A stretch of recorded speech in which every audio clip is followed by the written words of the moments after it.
নমস্কার। বাংলা সেরা গল্পে সবাইকে জানাই স্বাগত।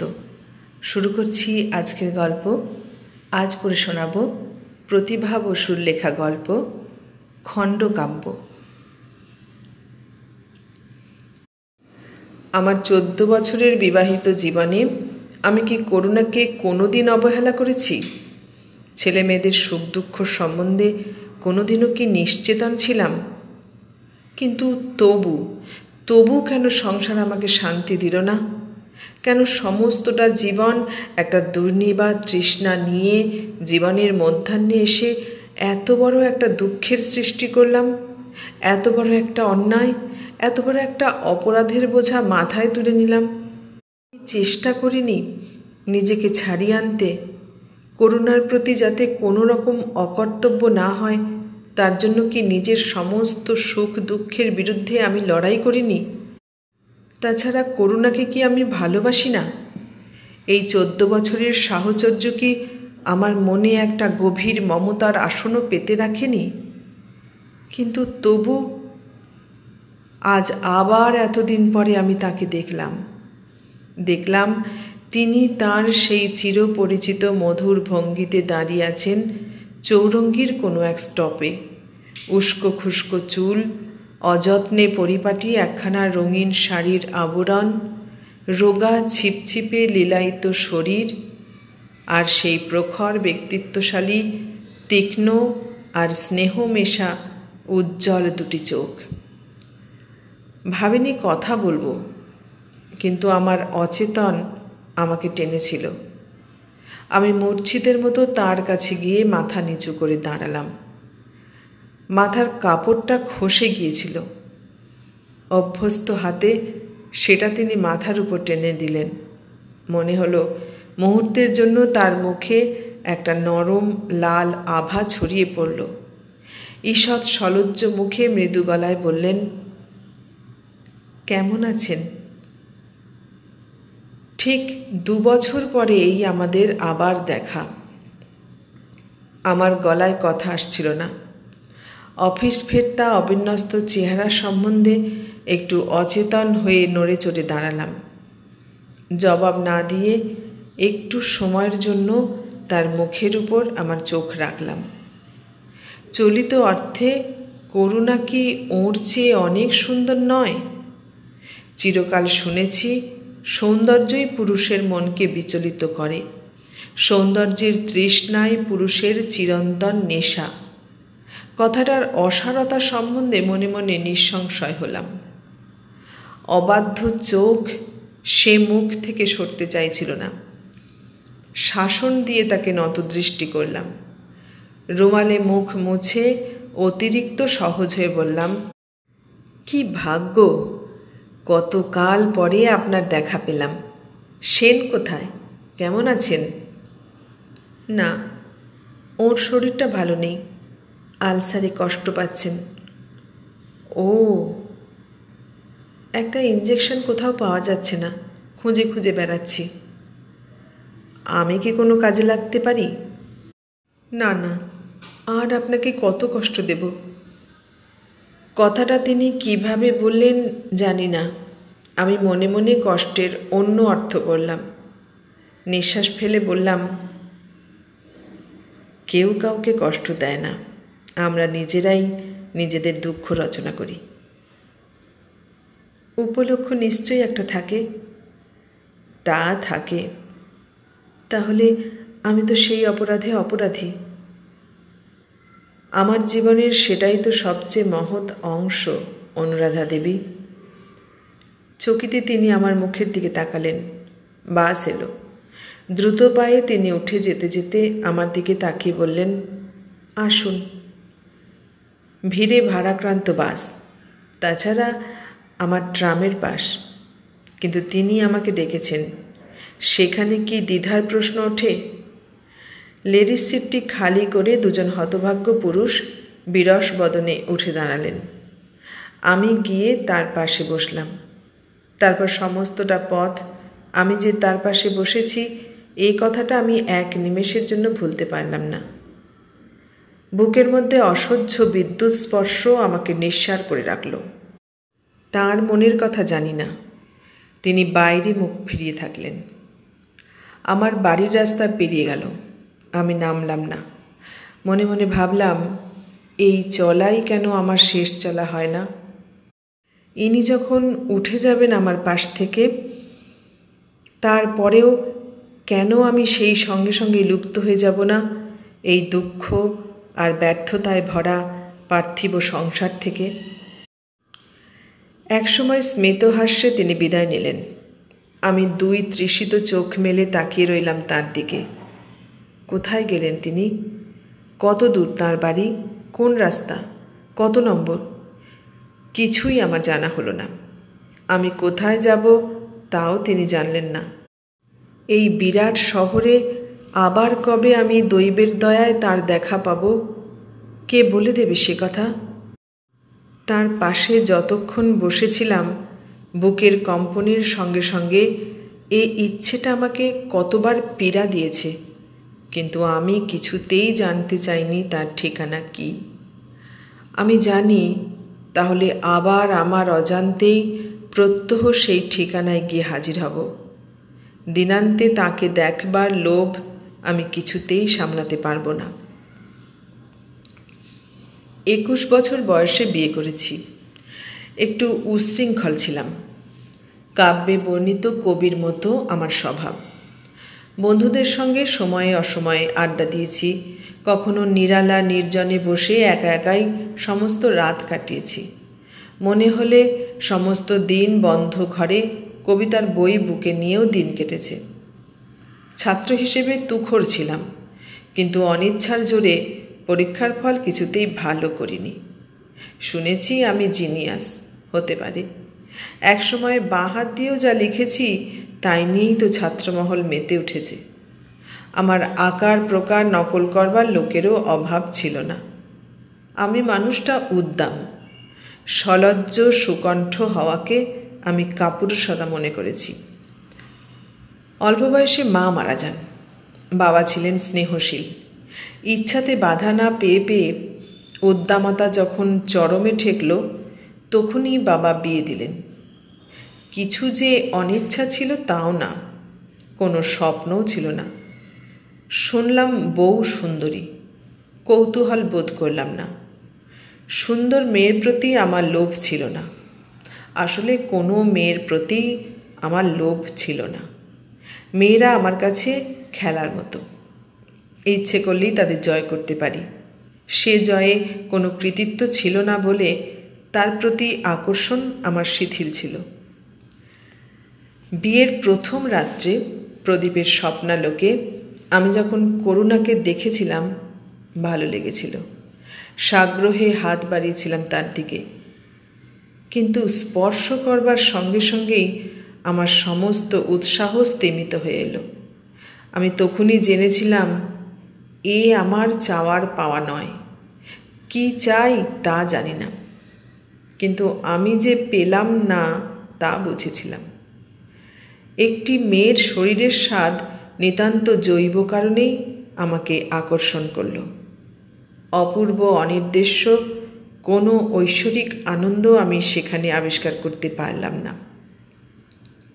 তারপরে আমি যখনই করুণাকে আদর করেছি, ওর লাল রঙের পাতলা ঠোঁটে চুমু খেয়েছি, নরম সাদা সুঠাম শরীরের আলিঙ্গনে নিজেকে নিষ্পেষিত করেছি, একটা দুর্নিবার অভাববোধ তখন আমাকে সেখান থেকে বিচ্ছিন্ন করেছে। কি যেন নেই ওর মধ্যে। ফলে বউয়ের প্রতি আমার অমনোযোগ স্বজনদের চক্ষুশূল হলো।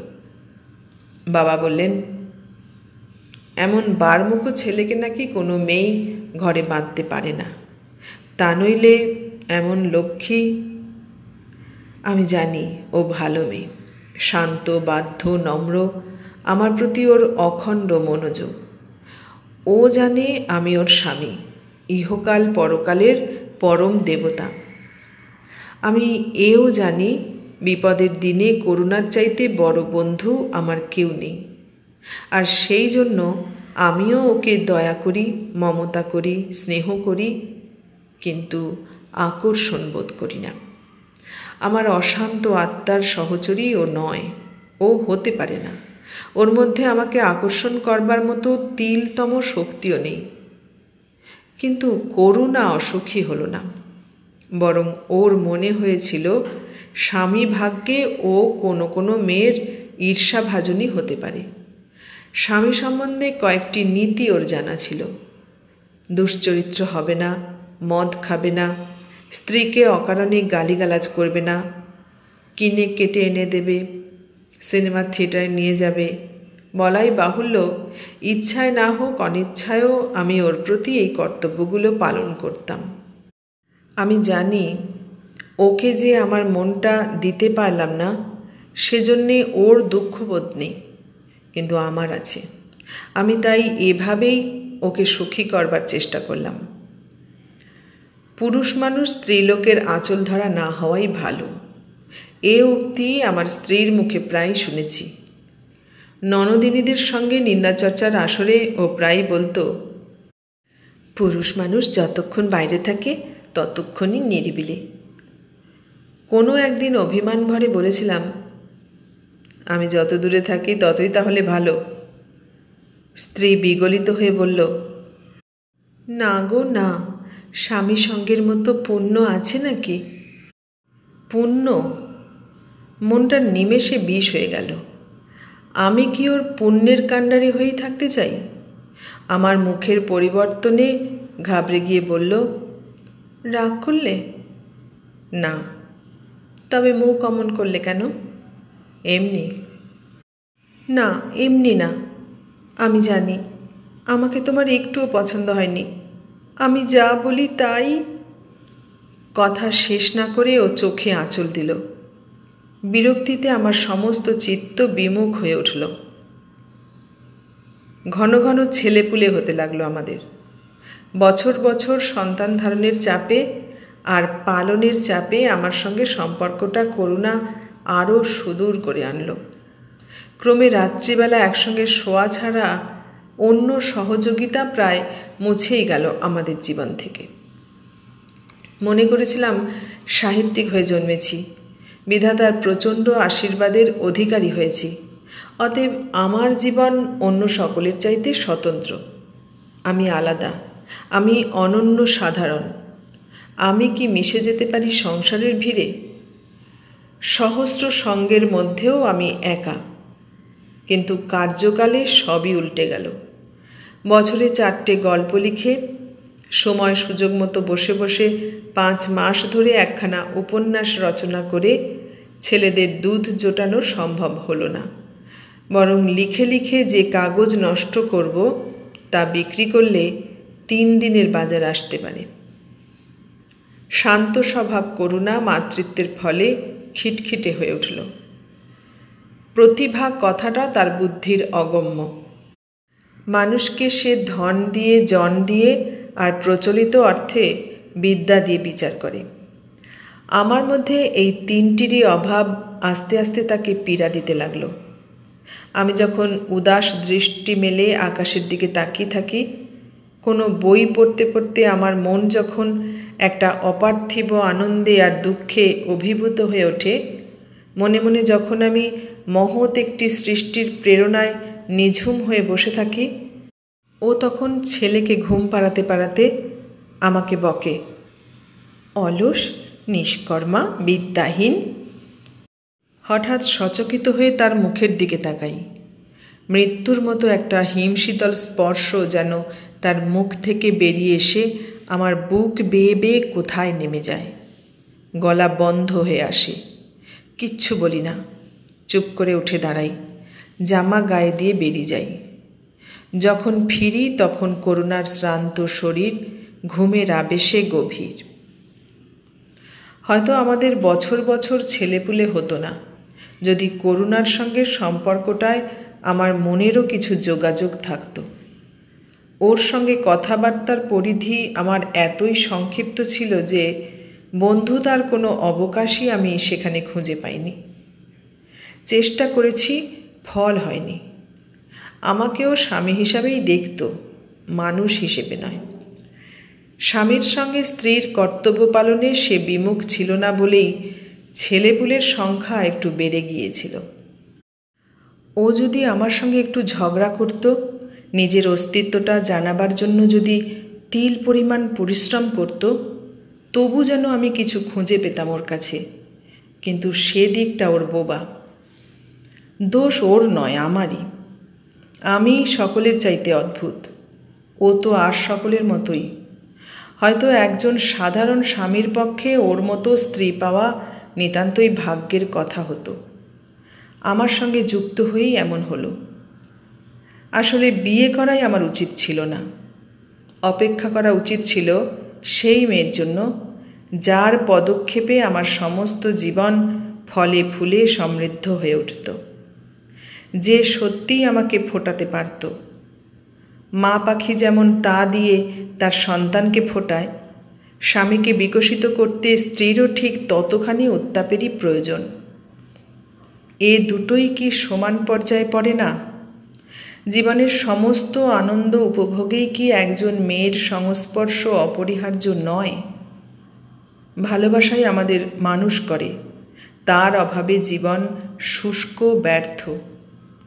আমি সাংসারিক জীবনে অতি হতভাগ্য, অতি ব্যর্থ। আমার এই ব্যর্থতা সম্বন্ধে আমি সততই সচেতন ছিলাম। আমার কিছুই ভালো লাগতো না। প্রথম ছেলেটির জন্ম আমাকে অনেকখানি শান্তি দিয়েছিল, কিন্তু 2 বছর বয়সে তার মৃত্যু হলো। তখন আমার দ্বিতীয় সন্তান 10 মাসের। পাগলের মতো মেয়েটিকে আমি ভালোবাসলাম। সেই সময়ই আমার জীবনে যেন একটু ভারসাম্য এলো। বাবার শত দাঁত কর্মরানিতেও যা হয়নি, করুণার হাজার কান্নাতেও যা হয়নি, মেয়ের সুখ সুবিধা বিধানের জন্য আমি তাই করলাম। সাধারণভাবে বিয়ে পাশ করেছি। কাজ পাওয়া সহজ ছিল না। আমি যে অসাধারণ, আমি যে প্রতিভাবান, ঈশ্বর যে আমাকে অন্য সকলের চাইতে আলাদা করে সৃষ্টি করেছেন, সে কথা কেউ বুঝল না। সকাল সন্ধ্যা ঘরমাক্ত হয়ে আর 5 জন মানুষের মতোই 2 মাস হাঁটাহাঁটি করে অনেক দরজা থেকে অনেক অপমান সঞ্চয় করে অবশেষে 95 টাকার একটি চাকরি জোগাড় করে নিলাম। করুণার মুখে হাসি ধরে না। খানিকক্ষণের জন্য সে তার মৃত পুত্রকেও ভুলে গেল। স্বামীর সুমতিতে 2 হাত জোর করে অদৃশ্য দেবতাকে প্রণাম করল সে। সকাল 9টা থেকে সন্ধ্যা 7টা আপিসের সেই আলো জ্বালা বন্ধ ঘর আমার জীবনের বাকি রসটুকুও আখের কলের মতো নিংড়ে নিতে লাগলো। হাজারো কথার হাজার দুটি সমস্ত আমি বিকিয়ে দিলাম মোটা মোটা খাতার লম্বা লম্বা হিসেবের স্তূপে। সে কথা কেউ জানল না, কেউ জিজ্ঞাসাও করল না। বরং কোনো কোনো সকালের কোনো অপরূপ আকাশ যদি বা কখনো আমাকে হাতছানি দিয়েছে, বিশ্ব সংসার ভুলে গিয়ে অনির্দেশ্য অব্যক্ত একটা সুখের অনুভূতিময় চিত্ত নিয়ে যখন একটি প্যাডের পাতার উপর কলম ছুঁয়েছি, তখনই করুণা হাঁ হাঁ করে ছুটে এসে কলম কেড়ে নিয়েছে। এই করে করে চাকরিটি খোয়াবে তুমি, বেলা কটা জানো? নরম ফুলের আস্তরণে ঢাকা সুগন্ধে ভরা কুঞ্জ থেকে যেন হঠাৎ লক্ষ লক্ষ সাপ এসে আমাকে পেঁচিয়ে ধরল। সমস্ত রক্ত ঠান্ডা হয়ে গেল তাদের আলিঙ্গনে, ছাড়াবার উপায় নেই। আমার যন্ত্রণা হয়েছে, অসহ্য যন্ত্রণা। মনে মনে ভেবে দেখেছি, এ থেকে বিচ্ছিন্ন হবার কষ্টের চাইতে বড় দুঃখ পৃথিবীতে আমার আর কিছুই ছিল না তখন। তারপরে আমার আরও 2টি সন্তান হলো। চাকরিতে অভ্যস্ত হলাম। 9 মাসে 6 মাসে একটি গল্প লিখতেও আলস্য বোধ করলাম। তারপর জীবনের সমস্ত শুভ মুহূর্তকে নিয়তির পায়ে বিসর্জন দিয়ে যখন আর্থিক উন্নতির বেশ একটা বড় রকমের চূড়োয় এসে নিঃশ্বাস নিলাম, তখনই আমার সমস্ত জীবনের সেই আকাঙ্ক্ষিত মানুষটি এসে দাঁড়ালেন আমার চোখের সামনে। সেনের সঙ্গে আমার অনেক কালের পরিচয়। চমৎকার লোক। তার মধ্যে আমি আমারই পরিশোধিত সংস্করণ দেখেছিলাম। তিনি ছিলেন ভদ্র, বিনয়ী, অথচ তেজস্বী পুরুষ। আর আমি ছিলাম দুর্বিনীত, দাম্ভিক, কঠোর। আমি জানি তার মতো সার্থক জীবন পেলে আমিও তার মতোই নম্র হয়ে উঠতাম। পৃথিবীকে আমিও তার মতোই ভালোবাসতাম। আমার চোখেও প্রতিভার দীপ্তির সঙ্গে সঙ্গে নামত প্রশান্তির ছায়া। শান্তি আর স্নেহের সমাবেশে আমার দৃষ্টিও গভীরতায় অতল হতো। কারো বাড়ি যাওয়া, কারো সঙ্গে সংস্রব রাখা আমার জীবন থেকে মুছে গিয়েছিল। কোনো এক সভায় আমরা দুজনে অনেক কাল পরে আবার একত্রিত হলাম। সেনকে দেখে আমি অবাক হয়ে গেলাম। মৃদু মধুর কথা আর সুকণ্ঠ সলজ্জ ভঙ্গিতে তাকে আমার এত ভালো লাগলো বলতে পারি না। সভার শেষে তিনি আমাকে তার বাড়িতে আসবার জন্য অনুরোধ জানালেন। আমি বিনা দ্বিধায় আমার স্বভাব বিরুদ্ধ কাজটি নিঃশব্দে সম্পন্ন করলাম। খুশিতে উজ্জ্বল হয়ে তিনি আমাকে অভ্যর্থনা করলেন। অত্যন্ত আবেগভরে আমার অতীত কীর্তির সুখ্যাতিতে মগ্ন হয়ে উঠলেন। দুজনের যেখানে একই পেশা, সেখানে রেষারেষির ভাবই সর্বত্র দেখেছি, এবং আমি নিজেও যে এই ঈর্ষা থেকে মুক্ত ছিলাম তা বলতে পারি না। কিন্তু সেনের এই ঈর্ষা থেকে অকুণ্ঠ মুক্তি আমাকে অবাক করল। একটু পরেই যিনি ঘরে ঢুকলেন, তাকে দেখেই বুঝলাম ইনিই সেনের স্ত্রী। সেন আগ্রহ ভরে বললেন, এসো, তোমার প্রিয় লেখকের সঙ্গে তোমার আলাপ করিয়ে দিই। আমি যুক্ত করে তাকে অভিবাদন জানালাম। আলাপের প্রথম অধ্যায় শেষ করে তিনি বসলেন। রোগা ছিপছিপে মহিলা, সাদাসিধে শাড়ি আর ব্লাউজে আবৃত শরীর, পায়ে লাল কার্পেটের চটি। কিছুই উল্লেখযোগ্য নয়, কিন্তু তবুও তিনি যে এসেছেন সে অস্তিত্বে ঘরটিও যেন সচেতন হয়ে রইল। ভদ্রমহিলাদের দেখলেই আঘাত করে উপেক্ষা করে কথা বলা আমার স্বভাব, কিন্তু সেদিন আমি অত্যন্ত বিনীত ভঙ্গিতে হাতে হাত ঘষে ঈষৎ হাস্য ছাড়া আর কিছুই করিনি। অনুরাধা দেবী অত্যন্ত মৃদুকণ্ঠে দু একটি কথা বললেন। বলবার জন্যেই বললেন না, জানবার জন্যেই বললেন। অত্যন্ত ঔৎসুক্য নিয়েই তিনি আমার সাহিত্যিক জীবনের তথ্য জানতে চাইলেন। তার আন্তরিকতার মূল্য আমি অস্বীকার করতে পারলাম না।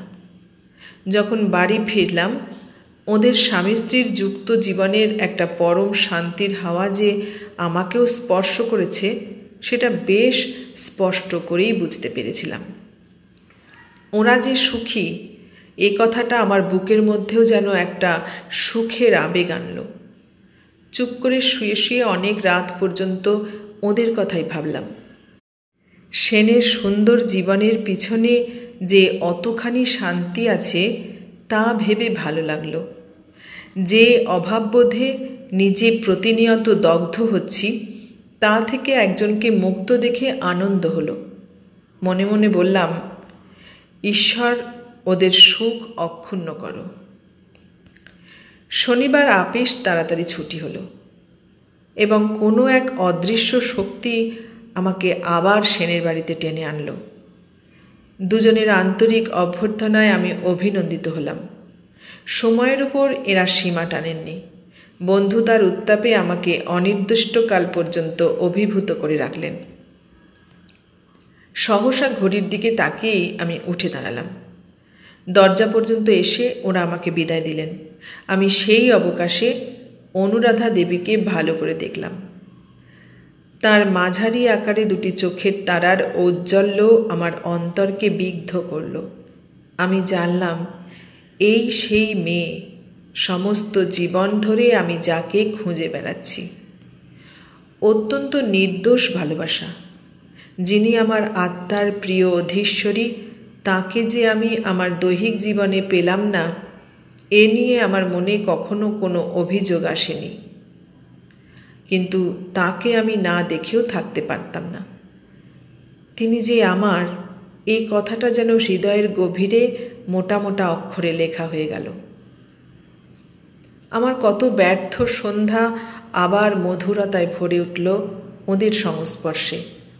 আমি আবার মানুষের মতো বাঁচতে আরম্ভ করলাম। চাকরি আর নিরস বিবাহিত জীবনের বাইরে আমার জন্য একটি স্বর্গ রচনা করলেন অনুরাধা দেবী। তার কথা, তার ব্যবহার, তার ব্যক্তিত্ব সমস্তটা মিলিয়েই তিনি, তার সমস্ত কিছুই আমার জীবনের পরম কেন্দ্র, আমার জীবনের নতুন অধ্যায়। যতক্ষণ তাদের কাছে থাকতাম, সেনের সুখী জীবনের আভা আমাকে উদ্ভাসিত করত।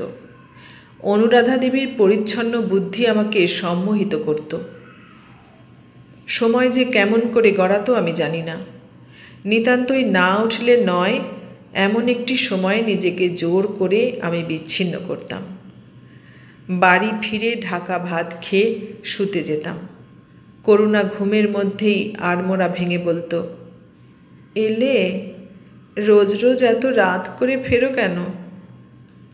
আমি জানি এ কথা সে জবাবের প্রত্যাশায় বলেনি। পুরুষ মানুষ সন্ধেবেলা তাস পাশা খেলতে বেরোবেই, তাই নিয়ে অকারণ অভিমান তার ছিল না। আমার সেটাও একটা বাঁচোয়া ছিল। শুতে শুতে রাত 12টার বেশি হতো। শুয়েও আর ঘুম আসতো না। আমার চোখকে অনুরাধা দেবী তার রোগা ছিপছিপে শরীরটি দিয়ে ভরে রাখতেন। আমি মনে মনে তার স্পর্শ অনুভব করতাম। তার সান্নিধ্য স্বপ্নে বিভোর হয়ে পড়ে থাকতাম। তারপর হঠাৎ আমি যেন আর একটা মানুষ হয়ে উঠতাম। আমরা দুজনে যেন একই আত্মা, একই দেহ। এতক্ষণে সেন যে অনুরাধা দেবীকে নিয়ে একশয্যায় শুয়েছেন, অনুরাধা দেবী যে তার প্রাণের প্রাচুর্য নিয়ে এতক্ষণে তাকে ভরে তুলেছেন, নিরালা নিভৃত হয়ে ওরা পরস্পর যে পরস্পরের মধ্যে বিলীন হয়ে গেছেন, এ কথা কল্পনা করতে করতে হৃদয়ে ঘন ঘন কম্পন হতো। বুকের মধ্যে কে যেন আমাকে বলে দিত, সে সুখ আমারই। এ সময়টা সত্যি আমি সুখী হয়েছিলাম, খুব সুখী। সমস্তটা দিন গেলেই যে সন্ধ্যা, এ কথাটা আমাকে নতুন জীবন দিল। নতুন প্রাণের অঙ্কুরে আমি আবার সতেজ হয়ে উঠলাম। আপিসের হিসেবের খাতার স্তূপেই আমি আবার আমার স্বপ্ন খুঁজে পেলাম। আমার বহুদিনের বিরহশীর্ণ খাতার পাতা আবার কালো কালির অক্ষরে ভরে উঠল। অনুরাধা দেবীর সাগ্রহ অভ্যর্থনায় পরিপূর্ণ হয়ে উঠল আমার জীবন। শুধু চোখে দেখা আর কাছে থাকা, এর বাইরে আমার ইচ্ছা যেত না। আমার দৃষ্টি কখনো বিহ্বল হতো কিনা জানি না, কিন্তু কিছুদিন পরে লক্ষ্য করলাম অনুরাধা দেবী যেন হঠাৎ কেমন বিষণ্ণ হয়ে উঠেছেন। আমি আর সেন যুক্ত হয়ে তাকে ঠাট্টা করতাম, তার আনন্দের উপাদান হবার চেষ্টা করতাম, কিন্তু তার চোখের বেদনার ছায়া দেখা দিল। কোনো এক স্তব্ধ দুপুরে কাজ করতে করতে হঠাৎ সেই চোখ আমাকে ডাকল। আপিস করা আর আমার পক্ষে সম্ভব হলো না। অদম্য ইচ্ছার বেগে আমি বেরিয়ে এলাম রাস্তায়। অনেক ভাবলাম, শাসনের আঘাতে ক্ষতবিক্ষত করলাম হৃদয়কে, কিন্তু তবু এক সময় আমি সেনের সেই অপরিসর বসবার ঘরটিতে নিজেকে আবিষ্কার করে ঘরমাক্ত হয়ে উঠলাম। বলাই বাহুল্য, সেন বাড়ি ছিলেন না। ঘুম ভাঙা চোখে অনুরাধা দেবী উঠে এলেন। আমাকে দেখে মৃদু হেসে বললেন, বসুন। আমি তাকিয়ে রইলাম তার দিকে। ঈষৎ রক্তাভ চোখে কিসের ছায়া? চোখে চোখ পড়তে তিনি মাথা নিচু করলেন। আমার বুকের স্পন্দন দ্রুত হয়ে উঠল। মুহূর্তকাল দুজনে চুপ করেছিলাম। অনুরাধা দেবী বললেন, ভাবছি কোথাও বাইরে যাব। বাইরে? কেন? আমার গলায় বিচ্ছেদের ব্যাকুলতা ফুটে উঠেছিল। তিনি পরিষ্কার গলায় বললেন, ভালোবাসার শক্তি অসীম, তার আকর্ষণ শক্তি অসীম, তার আকর্ষণ মৃত্যুর মতো অনিবার্য। অনুরাধা দেবী, আমি জানি আপনি আমাকে ভালোবাসেন। অনুরাধা, তার দুর্নিবার টানে আমার মতো সুখী জীবনও বিপর্যস্ত হয়ে যেতে পারে। হৃদয়কে বিশ্বাস নেই। আপনি বলছেন কি? আপনিও কি তাই বলেন না? মাথা নিচু করলাম। একটু থেমে অনুরাধা দেবী বললেন, আমার স্বামীর ভালোবাসা অতল স্পর্শী। আর আমি তাকে কত ভালোবাসি তাও তার অজানা নয়। তিনি ব্যথা পেলে তার হাঁটবার জন্য আমি বুক পেতে দিতে পারি। তাকে দুঃখ দিয়ে পৃথিবীর কোনো সুখই আমি প্রার্থনা করি না। আমি স্ত্রীলোক হয়ে এমন কথাও মনে মনে ভাবি, তিনি যেরকম নির্ভরশীল অসহায় মানুষ, তাকে ফেলে যেন আমার মৃত্যুও না হয়। কিন্তু আমি আস্তে আস্তে উঠে দাঁড়ালাম, নিজেকে প্রচণ্ড শক্তিতে বিচ্ছিন্ন করবার জন্য পা বাড়ালাম। হঠাৎ তাকে স্পর্শ করবার একটা দুরন্ত স্পৃহা আমাকে পাগল করে তুলল।